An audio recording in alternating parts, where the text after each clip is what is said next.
Hi, guys. Welcome to the Simple Doesn't Mean Easy podcast. We are here twice a week working at simplifying things in our lives, one day at a time, one simple step at a time. And I'm your host, Michelle Visser. And today is the last episode of our season 7. We're wrapping up the last official season. This is actually episode 98 or season 7 episode, I'm not sure, 8. I have to look that up before I label the title of the episode. Um, and starting next Monday, we are going to be rolling over into just simple single episodes instead of a whole season of 8 or 10 or 15 episodes around one topic. We're just going to be diving into all of this great stuff one week at a time. And I'm excited about that. I'm also excited about next Monday's episode because it's my 100th episode. So I'm bringing on a special guest who's very special, near and dear to me. So far this season, we've talked about salt and sprouts. Am I going to forget anything? Sugar, fats, fermented foods. And then we did a week just on specifically kombucha. Last episode, last Monday, was about organs and organ meat and ways to incorporate that into your diet and why you might want to. And then today, we are talking about flour, but very specifically, fresh flour. Why you'd want to go to the extra added effort of milling your own flour, and some details about that. So I'm excited about that. And by the way, in 2 weeks from now, so releasing 2 Mondays from now, I'm bringing on a friend who's been on the podcast before. Super fun to talk with. And her and I are just literally chatting all things fresh flour. She too has been milling her own flour for probably longer than I have. And it's just a really fun talk. The crazy thing is, we actually recorded this many months ago, but I was holding on to it because I thought I'd be doing my next season all about fresh flour. So it was going to be part of that whole season. But like I said, now we can just bring on guests when they're available and talk about all these fun topics when the people are available to talk about it. And also, whenever you guys are interested in something and asking me lots of questions, like over on Instagram, sometimes I'll share a reel and it just kind of blows up and I get so many questions and so much interest about that topic. Well, I could just do a podcast episode and dive deep into it now, since it doesn't matter if it relates to our season. So, before we dive in today, I want to tell you a quick story about a guy and his favorite drink. Bill, since before we were married, was totally adamant about sweet tea. And he always used Lipton tea bags, to the point that when we got when we were engaged and I had my bridal shower, his mom gave me a instant teapot to make sweet tea the way he wants it to be made, because that was like it's so important to Bill. um, and when I started caring more about my tea and switching it over to organic, I really wanted him to stop using the Lipton tea bags, and I really wanted to make him a better drink. So I'll spare you the whole story, but I will tell you that I did it as a blind taste test. I practiced and worked on it, and I gave it to him blindly, and he didn't notice the difference. I share my whole recipe, exactly how I make it, and links to the products. It's super, super easy and so delicious. And it's totally organic, and you can use all natural sugar. Anyway, I share that all over at solelyrested.com/teas. And y'all know it's using my absolute favorite tea company's organic teas. And there is a discount code there and links to actually 8 of my personal top pick of their teas, as well as the 2 that I use to make Bill's absolute favorite, has to have it every day, iced tea. So go check out that recipe at solelyrested.com/teas and go check out Positively Tea and use the discount code that I have there, and just it's a great company. Give them a shout out. Let them know I sent you. But seriously, you know what? Hit pause right now. Go to solelyrested.com/teas. Go check it out. This sweet tea, it's like kind of life changing. Solelyrested.com/teas. Go ahead, do it. I'll be here when you're back. Okay. I also want to tell you everything we're talking about today with fresh flour. If you're intrigued, interested, want to know more, um, go to solelyrested.com/flour and dive into all of my free resources. Guys, I've been pulling together resources on this topic for years. I'm pretty passionate about it. And you can get a series of emails from me that's all about this topic. Even if you've been milling your own flour for a while, I think you will find some interesting facts and details in this totally free resource. Solelyrested.com/flour, FLOUR. Okay, we moved to our farmhouse almost 10 years ago. And it didn't take long for us to be here until I was dying to know the history behind the house. And I did some research and I found out that at one time, well, when the house was built, most likely, it was built by a miller, probably around 1840, 18 in that 1840 to 1860, probably in that range. And he harnessed the power of the river that's running through the acreage here. He would grind wheat and corn and, grains that neighbors would bring to him, farmers would bring to him.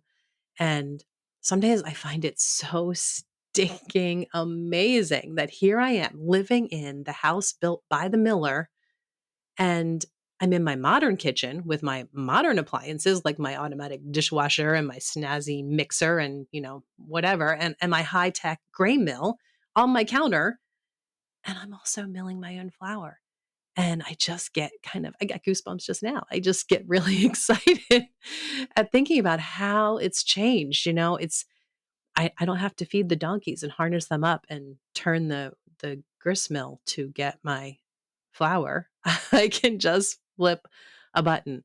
And it just amazes me that we can harness all of that power into such an amazing little machine that sits on our counter. It gets me pretty excited. So, why did I ever want to mill flour? Honestly, I thought about it long before we moved to New England, long before I ever knew I would live in a old house built by a miller. When we first got married, Bill and I talked about starting to mill our own flour. I don't remember where I first saw it or where I got the idea, but he and I both were very intrigued because I think primarily because once a week we would make pizza and he would get the frozen loaves of bread at the grocery store in the freezer section, and we would use that to make our pizza, and we knew that it could be better. We knew it. And we actually got a bread machine. Funny, I don't know, there was a time when those were so big. Everybody thought if you wanna make bread, you have to have a bread machine, but the loaves that they make are so awful in that weird shape, and I don't know what I was thinking, but we got a bread machine. Um, and we wanted at that point, we thought, okay, imagine if our flour was even better. But at the time, it was just a cost hurdle we could not get over. And the machines were so big and clunky. Clunky? Where did I come up with that? By the way, if I sound a little odd to you, I am really fighting some sort of I don't know what I'm fighting. I don't feel that great. So sorry if I sound weird or I'm pausing to take a drink of water now and then. But the mill was big, awkward, and very, very expensive, and we couldn't figure out how to access the grains without that costing us a ton of money as well. It's amazing how things have changed. I mean, it has been 30 years now, so maybe it's not that amazing how much it's changed. So it was something we knew we wanted to do, but we had no idea how to go about it, so we just gave up on the thought. And then 2 decades later, I started looking into it more and realized it might be a possibility. Um, when I researched the difference in fresh flour and the flour that you buy at the store, that's when I knew I really wanted to see if this was something I could do. So let me break it down for you. When you harvest the wheat from the field, and the top of each stalk has all those little tiny berries formed in that little cluster at the top.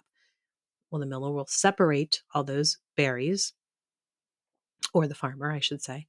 Um, and each tiny little berry then can be stored away. And when you're ready to make your flour, you can grind that berry and have your flour. And each tiny little wheat berry has three parts. This is the crazy thing. Two of those three parts are literally gotten rid of when enriched flour, which it makes me cringe just calling it enriched. I'll tell you why in a minute. Enriched flour at the grocery store is made. They get rid of 2 out of the 3 parts. You see, the outside layer is the bran, and that has the fiber and a lot of nutrients in it. And then the next section, so like the middle of the wheat berry, is the endosperm, and that is pretty much loaded with starch. Then the teeny little germ inside, like surrounded by the endosperm, just a little germ inside, that is where the amazing magic happens for your flour because the germ is loaded with vitamins and proteins and minerals. But the problem for flour manufacturers is that in addition to all those vitamins and proteins and minerals, the bran has oil in it. And oil, by its very nature, is going to go rancid. So if the flour manufacturers include the germ when they grind up the flour, it's not going to be able to sit on the store shelf for more than a few weeks, probably, without starting to go bad. And of course, there isn't any money to be made in that. The money is when you can have something that's very shelf stable that you can churn out in large quantities and it can sit on store shelves for years. So the manufacturers took just that center section because that center section has nothing that's going to go rancid or bad and it will last for much longer. They took just that endosperm. And if you remember, I told you what it was made up of, not nutrients, not vitamins, not minerals. It's made up of starch. They take just that starchy part and then they add back in things so they can call it enriched. And I'm saying that with air quotes. So they've taken all the value out of the wheat berry in order to make more money. It all comes down to that always, doesn't it? So when you purchase the flour at the store, only part of the wheat berry that you're getting is the starch. That's it. And that's why they have to enrich it because otherwise there's no value in it. The germ and the bran part of the wheat berries are completely removed. And the only way to access those, to use those parts of the wheat berry is if you personally are going to grind it yourself. So, also, what about so when you grind it yourself, you do want to use it within a few weeks. If you're not going to be using it within the next day or two, it's good to even keep it in the refrigerator to keep those nutrients more viable and the oil better. Um, but what was I going to say? I hate that when I start a sentence and then my brain just goes, woo, especially when I'm not feeling well. Um, okay, so it the fresh flour does not have that long shelf stable time. But here's the beauty. The wheat berries, they pretty much last forever. I mean, we found wheat berries from ancient Egypt that we have ground and made flour out of. So they tell you there's a shelf limit to wheat berries. I don't know why they come up with that because I can't imagine. I mean, surely it's not going to be as good if it's 1,000 years old, no doubt about it. But you can keep wheat berries; they keep. They pretty much last forever. And since you're grinding in the germ and the bran, which the flour companies strip away, your freshly ground flour has so much more nutritious options than you're ever going to find in flour you buy at the store. Now, I do, until just recently, I was still buying flour. I would buy the best King Arthur flour to get the best nutrients I could and to have the least refined flour. So there are different levels of, what you can buy at the store for sure, but nothing's going to match your fresh flour as far as nutrients. And I love to have a large variety of wheat berries that I use because every wheat berry has a different nutrition profile. And when you're mixing them up, you're getting different nutrients in your diet. So much better for you than just that stripped enriched flour that they just added some stuff to that is not really natural. So, oh, also wheat berries, if you have a large amount of them stored up and you're wondering, is that something I can use as a food source? Yes, it absolutely is. You can actually boil them, cook the wheat berries. They're kind of chewy. They have like a subtly nutty taste usually. You could put them on your salads. You could even just eat them for breakfast, add some milk and some honey. I've never done that, but I know people do. So if I have you intrigued and if you're thinking about, maybe this is something I should look into, let me give you some tips for baking with fresh flour. Or maybe you already have a mill and you've been struggling because it is different. Using fresh flour, absolutely, there's a learning curve.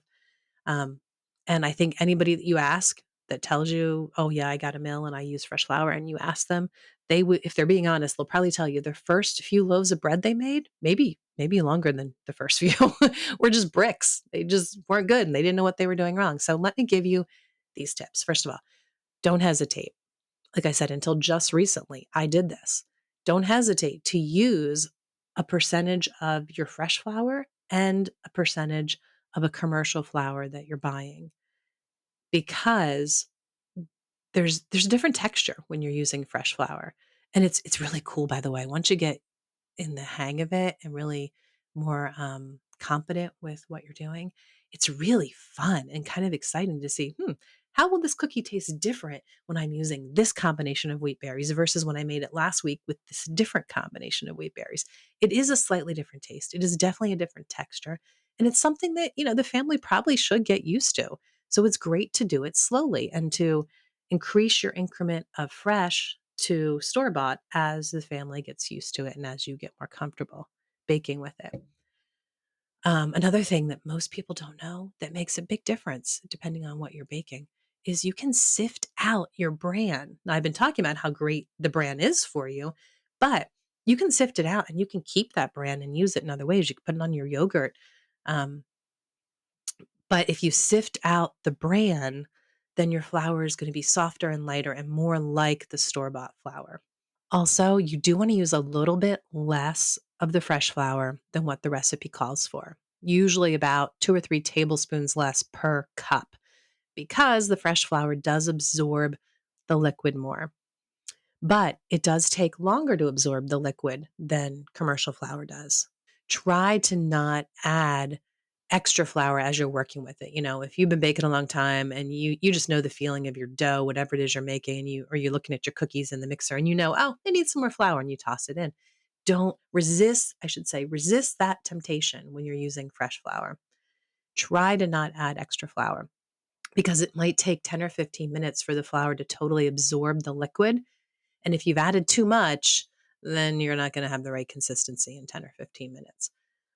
So try to work with it. If it's something you have to work with your hands and need it, try to use it a little sticky. Get your hands wet with some water. That helps a lot, and you can use it. You can work with the dough a little better.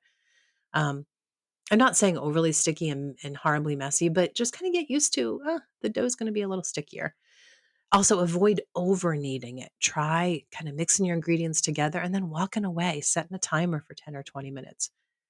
Um, And, bonus, by the way, when you've returned, your dough isn't going to be as sticky if you do mix it lightly, walk away, and then finish your kneading. um, and my final tip, add vital wheat gluten to your dough if you're having trouble, if you're making bread and you're having trouble with it rising. Just a tablespoon of vital wheat gluten per cup of flour is it can make a huge difference and all the difference for you. I will link my favorite vital wheat gluten in the show notes. And I talk about this in that free resource too. So go to soulyrested.com/FLOUR and sign up for that to get, and these tips are outlined there too. So if you were just trying to write them all down, it's all in the free resource. Okay, what about cost? I knew going into this, real food is typically more expensive. And I knew going into it, it probably wasn't going to save us money. I was unbelievably surprised when I did the cost benefit analysis, comparing fresh flour to, and I will admit, I was comparing it to the high end, really great King Arthur flour that I was buying, trying to get the best option that I could if I wasn't making it myself. But when you compare the price of fresh flour to the cost of the better flours you can buy, I found, you ready for this? I couldn't believe it. I was saving $1.63 on every 5 pounds of flour by making it myself. So then I did the math more and tried to calculate how much flour we use a year. And I found that I was saving, I couldn't believe it, I was saving $391.20 a year. So 390 bucks a year. That paid for my mill in the first year. Depending on what mill, it might take a couple of years, but it pays for itself even, which is crazy. I was really pleasantly surprised because that is not usually the case when, like I said, when you're talking about the better foods, you usually have to figure out a way to cut somewhere else in your budget and make the real food the priority sometimes. But it's a pleasant surprise to know that that's not even the case with fresh flour. Oh, I have a list here. I wanted to make sure I told you that. I know I'm talking all about wheat berries specifically, but you can grind alternative flour. If you have a gluten sensitivity, or for different reasons, you might want to use alternative flours because they're higher in protein or whatever it is that you're looking for in your diet. There are a lot of alternative flours that mill wonderfully in a grain mill. Now, every grain mill is different. You have to check with the manufacturer to see what each one can grind. But I pulled out my manual from my harvest mill and I thought I would read you the list: hard wheat, soft wheat, spelt, kamut, rye, barley, einkorn, farro. Is that how you pronounce it? I think. Quinoa, millet. Oh, I don't know. I know this one, but I always am stuck on how to pronounce it. Amaranth, sorghum, brown rice, wild rice, oat, dried corn, buckwheat, soybeans, lima beans, black beans, pinto beans, lentils, chickpeas. And then I wrote M more. I guess I got tired of typing the list. I don't know why I just put M more. Maybe the manufacturer, I don't know. Maybe the book says, and there are a few more that aren't listed. That's weird though. I'm sure they don't. Maybe I just thought the other ones were obscure, but I should have included them. Sorry. Well, again, in that resource, I do have a full list at soulyrested.com/FLOUR. One of the days I send you information on that. Okay. What wheat berries to use? So you can use all these different kinds of wheat berries, even these alternative grains. You can use ancient grains. I know if you were listening, you heard some listed in that. What ones do you use? Well, if your baked good has yeast in it, or sourdough, which is a natural yeast, and it needs to develop gluten. So if it doesn't develop gluten, it's going to be flat and hard and kind of like a brick, right? So for those kind of things, so you know what I'm talking about, right? Those certain kind of baked goods, you need to use hard wheat.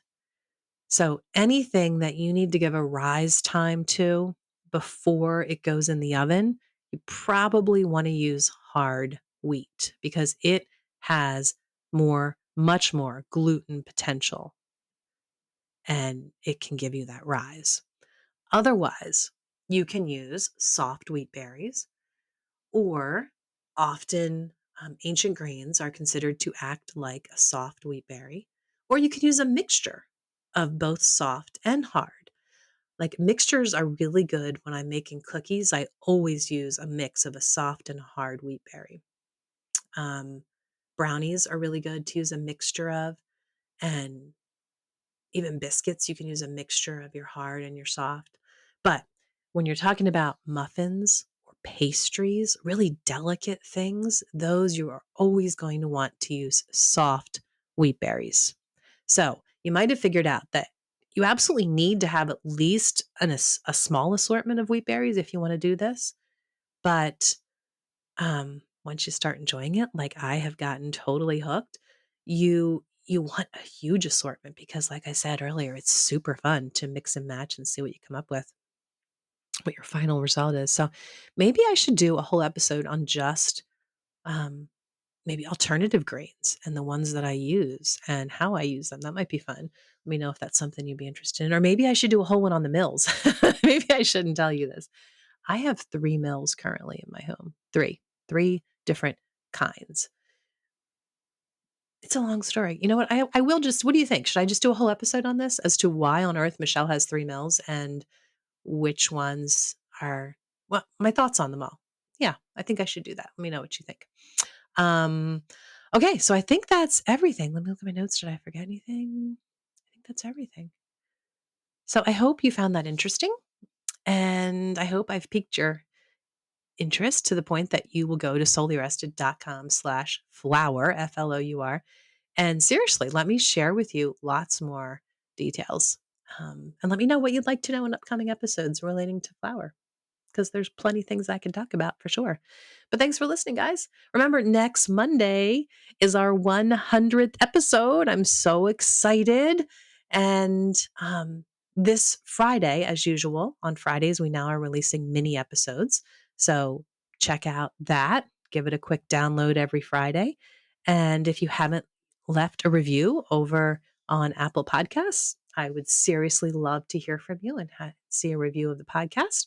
Remember, guys, it is easy to forget how blessed we are to live this life. So enjoy the simple, everyday efforts, like making fresh flour. It can be a little added effort, but you don't even think about the effort when you start realizing how good it is for you and when it becomes seriously pretty fun. So, anyway, it's not easy, guys, but it's a good life.